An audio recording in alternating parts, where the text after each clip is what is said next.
This is the Quotations from Chairman Mao Tse-Tung, also known as the Little Red Book.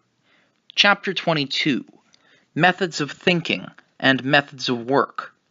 The history of mankind is one of conscious development from the realm of necessity to the realm of freedom. This process is never-ending. In any society in which classes exist, class struggle shall never end. In classless society, the struggle between the new and the old, and between truth and falsehood, will never end either. In the fields of the struggle for production and scientific development, mankind makes constant progress, and nature undergoes constant change. They never remain at the same level. Therefore, man has constantly to sum up experience and go on discovering, inventing, creating, and advancing. Ideas of stagnation, pessimism, inertia, and complacency are all wrong.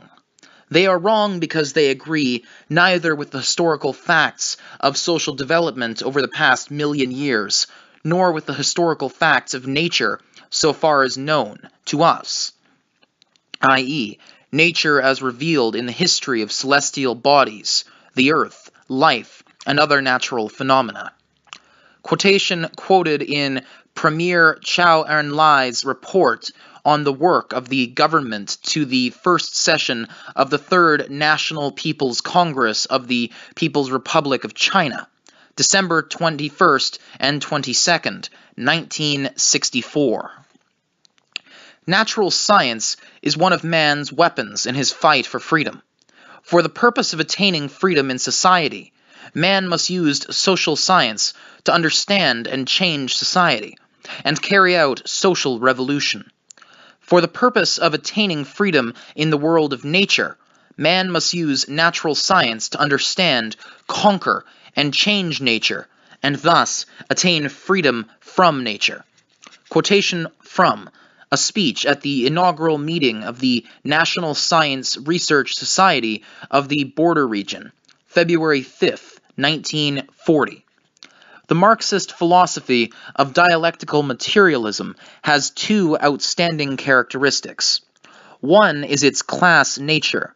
It openly avows that dialectical materialism is in the service of the proletariat. The other is in its practicality. It emphasizes the dependence of theory on practice, emphasizes that theory is based on practice and in turn serves practice. Quotation from On Practice, July 1937, Selected Works, Volume 1, page 297.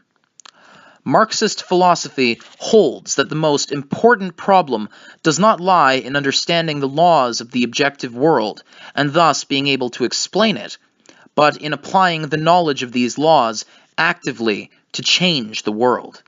Ibid, page 304, which is to say this too came from On Practice, circa July 1937. Continuing. Where do correct ideas come from? Do they develop from the skies? No. Are they innate in the mind? No. They come from social practice, and from it alone. They come from three kinds of social practice: the struggle for production, the class struggle, and scientific development. Quotation from Where Do Correct Ideas Come From? May 1963, First Pocket Edition, page 1. It is man's social being that determines his thinking.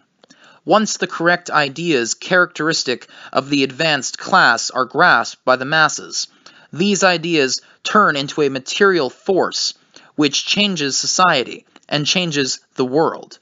Ibid. In their social practice, men engage in various kinds of struggle and gain rich experience, both from their successes and their failures. Countless phenomena of the objective external world are reflected in a man's brain through his 5 sensory organs: the organs of sight, hearing, smell, taste, and touch. At first, knowledge is perceptual. The leap to conceptual knowledge, i.e., to ideas, occurs when sufficient perceptual knowledge is accumulated. This is one process in cognition. In cognition.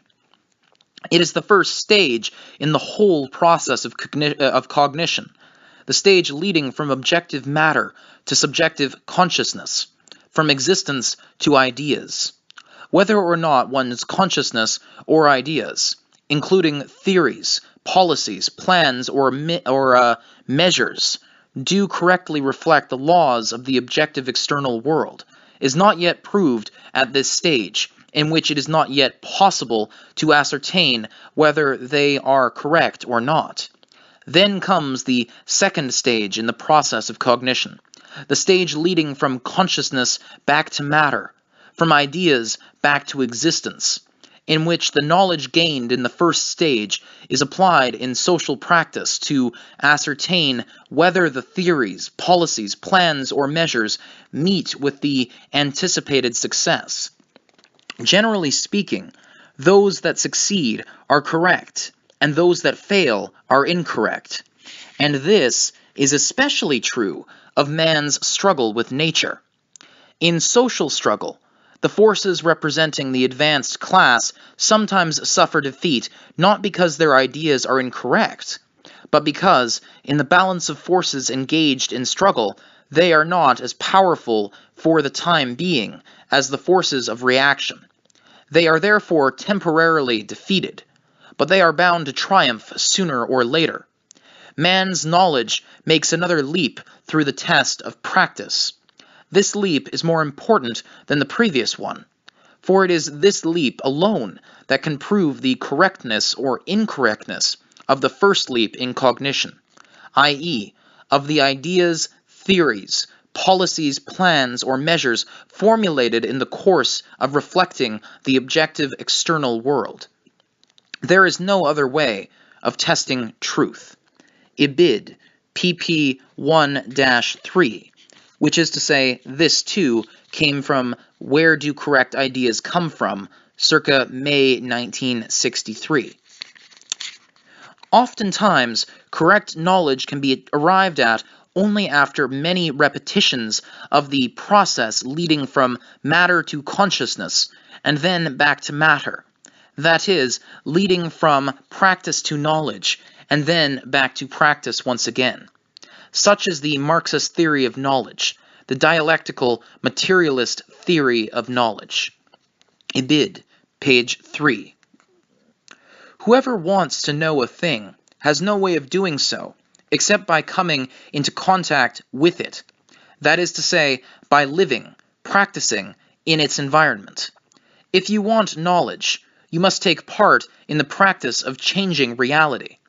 If you want to know the taste of a pear, you must change the pear by eating it yourself. If you want to know the theory and methods of revolution, you must take part in revolution. All genuine knowledge originates in direct experience. Quotation from On Practice, July 1937, Selected Works, Volume 1, pp. 299-300. So that's pages 299 and page 300. Knowledge begins with practice, and theoretical knowledge which is acquired through practice must then return to practice. The active function of knowledge manifests itself not only in the active leap from perceptual to rational knowledge, but, and this is more important, it must manifest itself in the leap from rational knowledge to revolutionary practice. Ibid, page 304. It is well known that when you do anything, unless you understand its actual circumstances, its nature, and its relations to other things, you will not know the laws governing it, or know how to do it, or be able to do it well. Quotation from Problems of Strategy in China's Revolutionary War, December 1936, Selected Works, Volume 1, page 170. If a man wants to succeed in his work, that is, to achieve the anticipated results, He must bring his ideas into correspondence with the laws of the objective external world. If they do not correspond, he will fail in his practice. After he fails, he draws his lessons, corrects his ideas to make them correspond to the laws of the external world, and can thus turn failure into success. This is what is meant by failure is the mother of success, and a fall into the pit, a gain in your wit. Quotation from On Practice, July 1937. Selected Works, Volume 1, page 296-97, which would then therefore mean pages 296 and 297. We are Marxists, and Marxism teaches that in our approach to a problem we should start from objective facts, not from abstract definitions, and that we should derive our guiding principles, policies, and measures from an analysis of these facts. Quotation from Talks at the Yan'an Forum on Literature and Art, May 1942. Selected Works, Volume 3, page 74.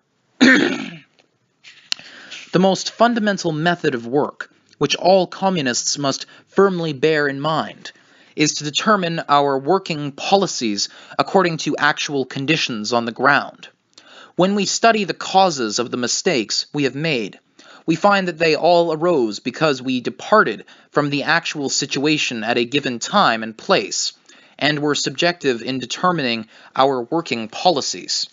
Quotation from a speech at a conference of cadres in the Shaanxi Suiyuan Liberated Area, April 1st, 1948. Selected Works, Volume 4, page 229-30, which would be pages 229 and 230. Idealism and metaphysics are the easiest things in the world, because people can talk as much nonsense as they like without basing it on objective reality, or having it tested against reality. Materialism and dialectics, on the other hand, need effort. They must be based on and tested by objective reality. Unless one makes the effort, one is liable to slip into idealism and metaphysics. Quotation from an introductory note to Material on the Hufeng Counter-Revolutionary Clique, May 1955. When we look at a thing, we must examine its essence and treat its appearance merely as an usher at the threshold, and once we cross that threshold, we must grasp the essence of the thing. This is the only reliable and scientific method of analysis. Quotation from A single spark can start a prairie fire, January 5th, 1930. Selected Works, Volume 1, page 119. The fundamental cause of the development of a thing is not external, but internal.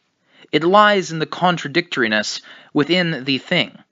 This internal contradiction exists in every single thing, hence its motion and development.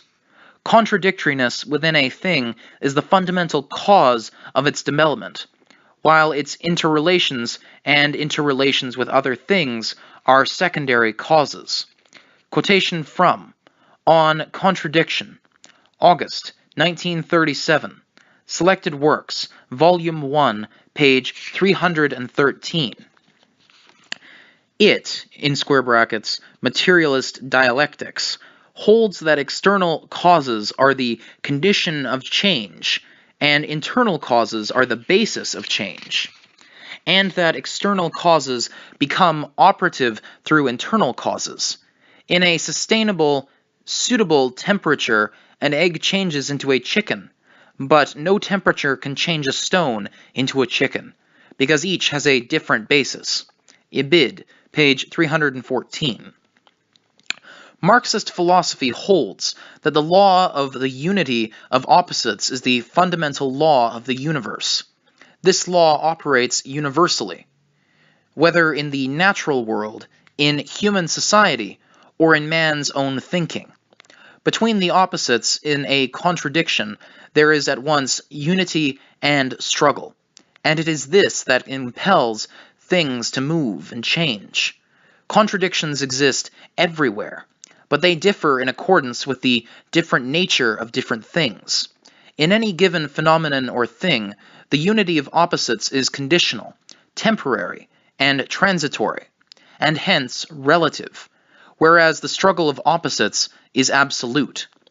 Quotation from On the Correct Handling of Contradictions Among the People, February 27th, 1957, First Pocket Edition, page 18. The analytical method is dialectical. By analysis, we mean analyzing the contradictions in things, and sound analysis is impossible without intimate knowledge of life and without real understanding of the pertinent contradictions. Quotation from a speech at the Chinese Communist Party's National Conference on Propaganda Work, March 12, 1957, First Pocket Edition, page 20. Concrete analysis of concrete conditions, Lenin said, is the most essential thing in Marxism, the living soul of Marxism. Lacking an analytical approach, many of our comrades do not want to go deeply into complex matters, to analyze and study them over and over again, but like to draw simple conclusions which are either absolutely affirmative or absolutely negative. From now on, we should remedy this state of affairs. Quotation from Our Study and the Current Situation, April 12, 1944. Selected Works, Volume 3, page 165. The way these comrades look at problems is wrong. They do not look at the essentials or main aspects, but emphasize the non-essential or minor ones. It should be pointed out that these non-essential or minor aspects may not be overlooked and must not be overlooked, and must be dealt with one by one. But they should not be taken as the essential or main aspects, or we will lose our bearings. Quotation from On the Question of Agricultural Cooperation, July 31st, 1955, Third Edition, pages 17 and 18.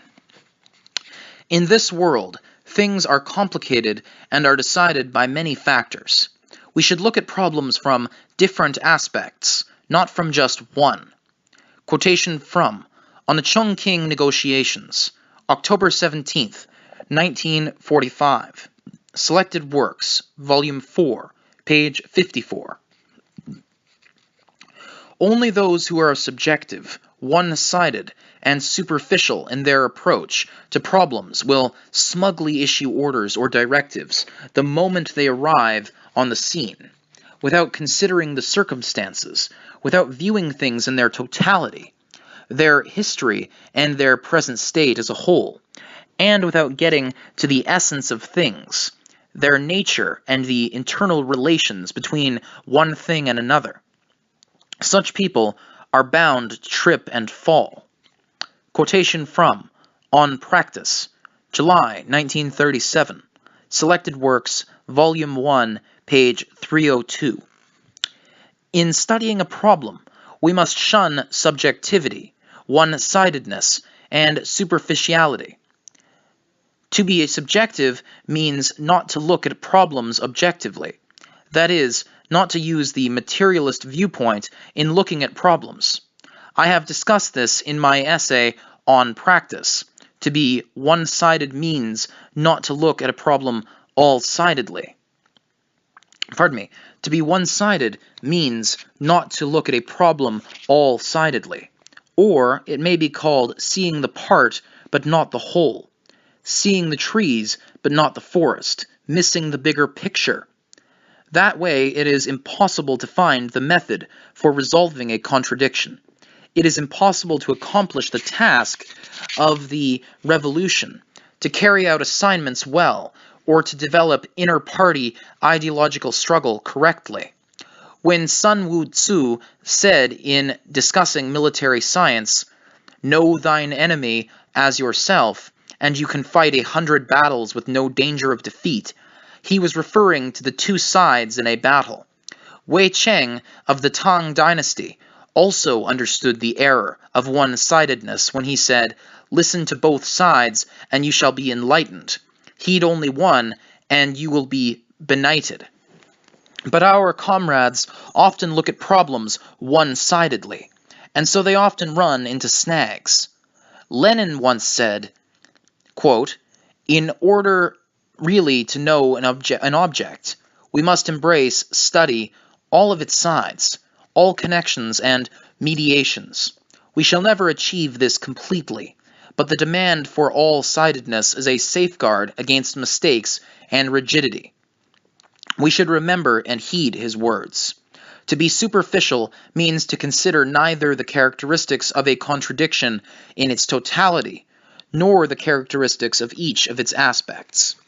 It means to deny the necessity for probing deeply into a thing, and minutely studying the characteristics of its contradiction, but instead merely to look from afar, and, after glimpsing the rough outline, immediately to try to resolve the contradiction, to answer a question, settle a dispute, handle work, or direct a military operation. This way of doing things is bound to lead to trouble. To be one-sided and superficial is at the same time to be subjective, for all objective things are actually interconnected and governed by inner laws. But instead of undertaking the task of reflecting things as they really are, some people only look at things one-sidedly or superficially and know neither their inner connections nor their inner laws, and so their method is subjectivist. Quotation from On Contradiction, August 1937, Selected Works, Volume 1, page 323 and 324. That's pages 323 and 324. One-sidedness means thinking in terms of absolutes, that is to say, a metaphysical approach to problems. In the appraisal of our work, it is one-sided to regard everything either as all positive or as all negative. To regard everything as positive is to see only the good and not the bad, and to tolerate only praise and not criticism. To talk as though our work is good in every aspect is at variance with the facts. It is not true that everything is good. There are still shortcomings and mistakes. But neither is it true that everything is bad, and that too is at variance with the facts. Here, analysis is necessary. To negotiate everything is to think, without having made any analysis whatsoever, that nothing has been done well, and that the great work of socialist construction, the great struggle in which hundreds of millions of people are actively participating, is a complete mess with nothing in it worth commending. Although there is a difference between the many people who hold such views and those who are hostile to the socialist system, these views are very mistaken and harmful and can only dishearten people. It is wrong to appraise our work either from the viewpoint that everything is positive or from the viewpoint that everything is negative.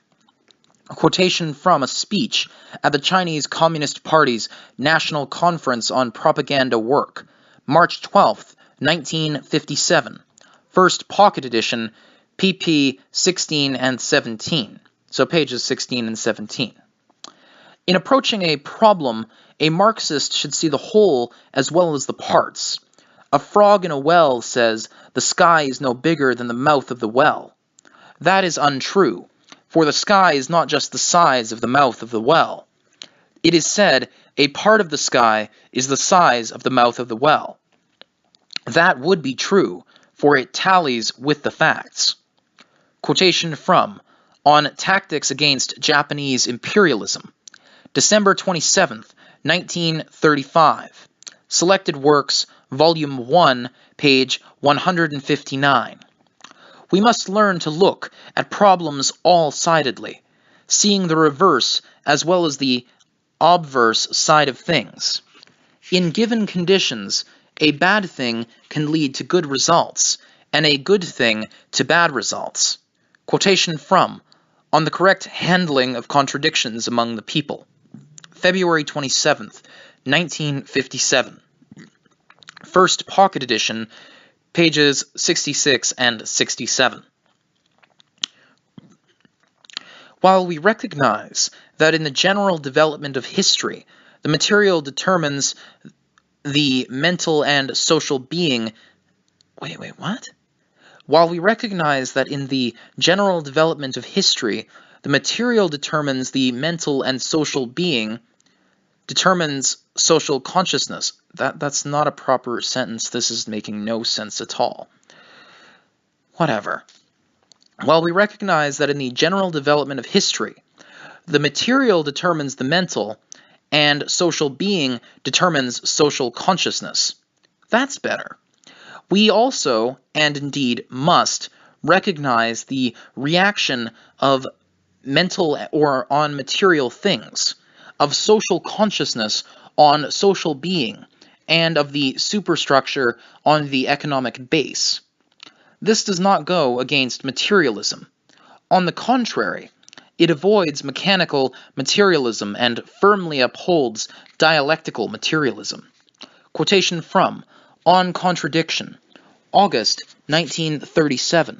Selected Works, Volume 1, page 336. In seeking victory, those who direct war cannot overstep the limitations imposed by the objective conditions. Within these limitations, however, they can and must play a dynamic role in striving for victory. The stage of action for commanders in a war must be built upon objective possibilities, but on that stage they can direct the performance of many a drama, full of sound and color, power and grandeur. Quotation from On Protracted War, May 1938. Selected Works, Volume 2, page 152. People must adapt their thinking to the changed conditions. Of course, no one should go off into wild flights of fancy, or make plans of action unwarranted by the objective situation, or stretch from the impossible. Or stretch for the impossible. The problem today, however, is that rightist conservative thinking is still causing mischief in many spheres, and preventing the work in these spheres from keeping pace with the development of the objective situation. The present problem is that many people consider it impossible to accomplish things which could be accomplished if they exerted themselves. Quotation from the preface or preface to the Socialist Upsurge in China's Countryside, December 27, 1957, Chinese edition, Volume 1. We should always use our brains and think everything over carefully. A common saying goes, knit your brows and you will hit upon a stratagem. In other words, much thinking yields wisdom. In order to get rid of the blindness which exists to a serious extent in our party, we must encourage our comrades to think, to learn the method of analysis, and to cultivate the habit of analysis. Quotation from Our Study and the Current Situation, April 12, 1944. Selected Works, Volume 3, pp. 174-75. If, in any process, there are a number of contradictions, one of them must be the principal contradiction playing the leading and decisive role, while the rest occupy a secondary and subordinate position. Therefore, in studying any complex process in which there are two or more contradictions, we must devote every effort to finding its principal contradiction. Once this principal contradiction is fully grasped, all problems can be readily solved. Quotation from On Contradiction, August 1937. Selected Works, Volume 1, page 334. Of the two contradictory aspects, one must be principal and the other secondary.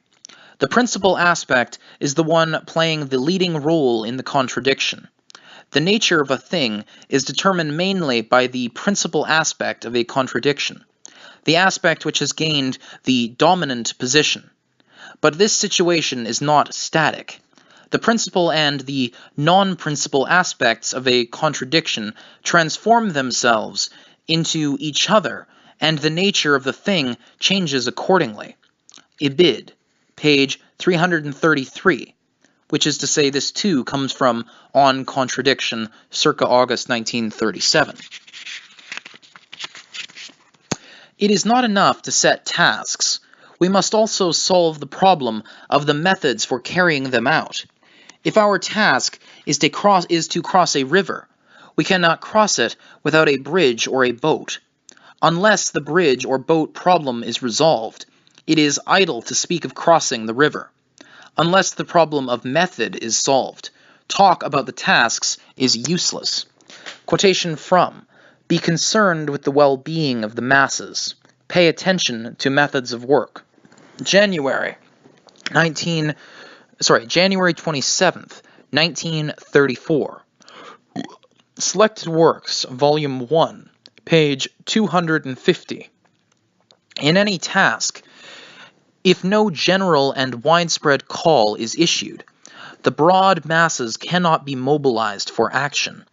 But if persons in leading positions confine themselves to a general call, if they do not personally, in some of the organizations, go deeply and concretely into the work called for, make a breakthrough at some single point, gain experience and use this experience for guiding other units, then they will have no way of testing the correctness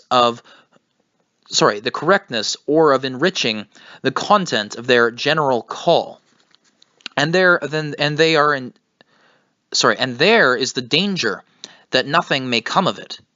Quotation from Some Questions Concerning Methods of Leadership, June 1st, 1943. Selected Works, Volume 3, page 117. No one in a leading position is competent to give general guidance to all units, unless he derives concrete experience from particular individuals and events in particular subordinate units. This method must be promoted everywhere so that leading cadres at all levels learn to apply it.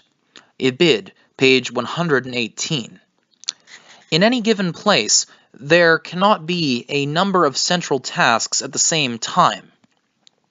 At any one time, there can be only one central task, supplemented by other tasks of a second or third order of importance. Consequently, the person with overall responsibility in the locality must take into account the history and circumstances of the struggle there, and put the different tasks in their proper order. He should not act upon each instruction as if it comes from the higher organization without any planning of his own, and thereby create a multitude of central tasks and a state of confusion and disorder. Nor should a higher organization simultaneously assign many tasks to a lower organization without indicating their relative importance and urgency, or without specifying which is central, for that will lead to confusion in the steps to be taken by the lower organizations in their work, and thus no definite results will be achieved. It is part of the art of leadership to take the whole situation into account, and plan accordingly in the light of the historical conditions and existing circumstances of each locality. Decide correctly on the center of gravity and the sequence of the work for each period. Steadfastly carry through the decision, and make sure that definite results are achieved. Ibid, page 121. It, in square brackets, a regional or sub-regional bureau of the Central Committee of the party, should constantly have a grip on the progress of this work, exchange experience and correct mistakes, It should not wait for several months, half a year, or a year before holding summing up meetings for a general checkup and a general correction of mistakes. Waiting leads to greater loss, while correcting mistakes as soon as they occur reduces losses and benefits efficiency. Quotation from On the Policy Concerning Industry and Commerce, February 27th, 1948. Selected Works, Volume 4, page 204. Don't wait until problems pile up and cause a lot of trouble before trying to solve them. Leaders must march ahead of the movement, not lag behind it. Quotation from an introductory note to Contract on a Seasonal Basis, circa 1955. The Socialist Upsurge in China's Countryside, Chinese edition, Volume 3. What we need is an enthusiastic but calm state of mind, and intense but orderly work. Quotation from Problems of Strategy in China's Revolutionary War, December 1936, Selected Works, Volume 1, page 211. This concludes Chapter 22. Chapter 23, Investigation and Study, shall be enclosed in the following video of this series. Thank you for joining us, and have a wonderful evening.